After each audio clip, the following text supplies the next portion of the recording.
നമുക്കിന്ന് റവയും പൊട്ടറ്റോ ഒക്കെ വെച്ച് ഒരു അടിപൊളി വട ഉണ്ടാക്കിയാലോ. അതിനായിട്ട് ഒരു പാനിലേക്ക് നമുക്ക് 1 ടേബിൾ സ്പൂൺ ഓയിൽ ചേർത്ത് കൊടുക്കാം. ഈ ഓയിൽ ഒന്ന് ചൂടായി വരുമ്പോഴത്തേക്ക് നമുക്ക് 1/2 ടീസ്പൂൺ ചെറിയ ജീരകം ചേർത്ത് കൊടുക്കാം. ഇനി ഇതിലേക്ക് നമുക്ക് 3 ടേബിൾ സ്പൂൺ ഒനിയൻ ചേർത്ത് കൊടുക്കാം. ഇനി ഇതിലേക്ക് നമുക്ക് 2 പച്ചമുളക് ചെറുതായിട്ട് അരിഞ്ഞതും കൂടി ചേർത്ത് കൊടുക്കാം. എന്നിട്ട് ജസ്റ്റ് നന്നായിട്ടൊന്ന് ഫ്രൈ ചെയ്തെടുക്കാം. ഫ്രൈ എന്ന് വെച്ചാൽ ഒന്ന് വാടിയാൽ മതി, ആ ഉള്ളി ഒന്ന് ചെറുതായിട്ട് വാടിയാൽ മതി, അല്ലാതെ ഗോൾഡൻ ബ്രൗൺ കളറൊന്നും ആക്കി എടുക്കണ്ട. ജസ്റ്റ് ഒന്ന് വാടിയതിന് ശേഷം നമുക്കിതിലേക്ക് 1 കപ്പ് വെള്ളം ചേർത്ത് കൊടുക്കാം.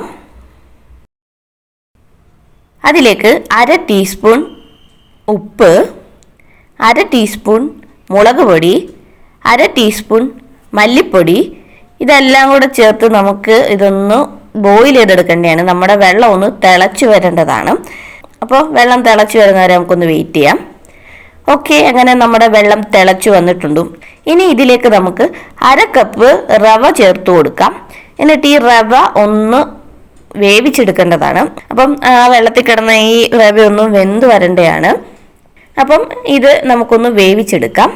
ഒരു 2-3 മിനിറ്റ് നമ്മൾ ആ വെള്ളത്തിലിട്ട് ഇതുപോലെ ഒന്ന് മിക്സ് ചെയ്തെടുക്കുമ്പോഴത്തേക്ക് ആ വെള്ളമെല്ലാം അബ്സോർവ് ചെയ്ത് നമ്മുടെ റവ ചെറുതായിട്ടൊന്ന് വെന്ത് വരുന്നതായിരിക്കും. ഇനി ഇതിലേക്ക് നമുക്ക് പുഴുങ്ങിയ 2 പൊട്ടറ്റോ ചേർത്ത് കൊടുക്കാം. അപ്പോൾ ചെറിയ 2 ഉരുളക്കിഴങ്ങാണ് ഞാൻ ഇതെടുത്തിരിക്കുന്നത്. അപ്പോൾ അതും കൂടെ ചേർത്ത് കൊടുക്കാം. എന്നിട്ട് ഇതിലേക്ക് കുറച്ച് കറിവേപ്പിലയും കൂടെ ചേർത്തിട്ട് നമുക്ക് ഇതെല്ലാം ഒന്ന് മിക്സ് ചെയ്തെടുക്കേണ്ടതാണ്.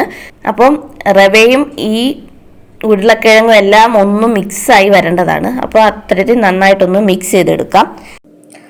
ഓക്കെ, ഇത് ഓൾമോസ്റ്റ് നമ്മൾ കുഴച്ചെടുത്തിട്ടുണ്ട്. ഇനി നമുക്കിത് ഈ പാത്രത്തിൽ നിന്ന് വേറൊരു പാത്രത്തിലോട്ട് മാറ്റാം. എന്നിട്ട് ഇതിലേക്ക് നമുക്ക് 2 ടേബിൾ സ്പൂൺ അരിപ്പൊടിയും കൂടെ ചേർത്തിട്ട് ഇതെല്ലാം കൂടി ഒന്നും കൂടെ ഒന്ന് കുഴച്ചെടുക്കാം. നല്ല രീതിയിൽ നമുക്ക് ഇതൊന്ന് കുഴച്ചെടുക്കേണ്ടതാണ്. നമുക്ക് ഉണ്ട ഉരുട്ടാൻ പരുവത്തിനുള്ള രീതിയിൽ ഇത് കുഴച്ചെടുക്കേണ്ടതാണ്. ഓക്കെ, ഇത് ഓൾമോസ്റ്റ് എല്ലാം റെഡി ആയിട്ടുണ്ട്. ഇനി നമ്മൾ ചെയ്യേണ്ടതെന്ന് വെച്ചാൽ നമുക്ക് ഓയിലിൽ ഇത് പൊരിച്ചെടുക്കുകയാണ് ചെയ്യുന്നത്, എണ്ണയിൽ പൊരിച്ചെടുക്കുകയാണ് ചെയ്യേണ്ടത്.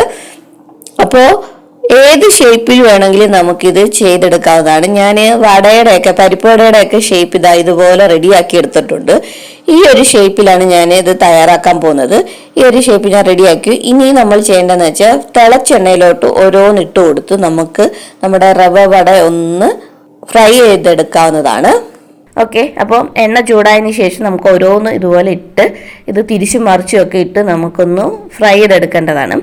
അപ്പം ഒരു സൈഡ് ഇതുപോലെ ഫ്രൈ ആയി വരുമ്പോൾ തിരിച്ചിട്ട് മറു സൈഡും കൂടെ ഒന്ന് ഫ്രൈ ചെയ്തെടുക്കാം. ഇത്തരത്തിൽ എല്ലാം ഒന്ന് ഫ്രൈ ചെയ്തെടുക്കാം. അപ്പോൾ ഇത്രയേ ഉള്ളൂ. അങ്ങനെ നമ്മുടെ അടിപൊളി റവയും ഉരുളക്കിഴങ്ങും ഒക്കെ വെച്ചുള്ള വട ഇവിടെ റെഡി ആയിട്ടുണ്ട്. എല്ലാവരും ഇതൊന്ന് ട്രൈ ചെയ്ത് നോക്കുക. എന്നിട്ട് നിങ്ങളുടെ ഫീഡ്ബാക്ക് താഴെ കമൻ്റായിട്ട് ഒന്ന് രേഖപ്പെടുത്തിയേക്കണേ. അപ്പോൾ ഇത്തരത്തിലുള്ള പുതിയ പുതിയ വീഡിയോ ആയിട്ട് നമുക്ക് വീണ്ടും കാണാം. അതുവരയ്ക്കും ബൈ ബൈ.